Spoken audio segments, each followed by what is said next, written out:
आज मनसुंदर के एपिसोड में वो होगा जिसका दार सबको था। नाहर की एक गलती रूही को हमेशा के लिए उससे डो कर देगी और सुकून का नया वार पूरे घर को हिला देगा। तेरा है मनसुंदर।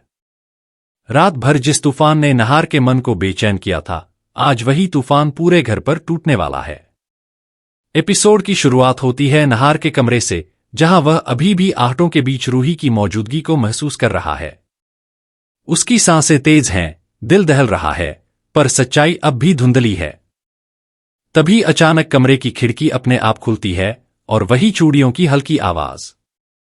नाहर कांप उठता है।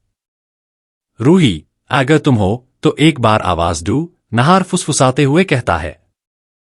लेकिन इस बार जवाब हवा नहीं देती, बल्कि एक परछाई दरवाजे पर खड़ी है। धमाके के साथ सुकून अंदर आती है। उसके चेहरे पर गुस्सा नहीं, बल्कि एक अजीब शांत क्रूरता। तुम रूही के पीछे पागल हो रहे हो और रूही खुद तुम्हारे पीछे रो रही है, वह हंसते हुए कहती है। नाहर चीख उठता है, सुकून, रूही कहाँ है? मैं न्यूज़ महसूस कर सकता हूं। और इसी सवाल का जवाब देने के लिए सुकून एक ऐसी सच्चाई उगलती है जिसे सुनकर नाहर की रूह कांप उठती है। रूही जिंदा है, पर तुम आज तक पहुंच नहीं पाओगे, क्योंकि मैं नहीं चाहती। नाहर का खून खौल उठता है। वह आगे बढ़ता है, मगर अचानक घर में जमीन हिलने लगती है, जैसे किसी अलौकिक शक्ति ने चेतावनी दी हो। पूरे घर में दादी, जूही और बाकी परिवार घबरा जाते हैं। तभी हवा में वही गुलाबी धुआं, रूही का संकेत।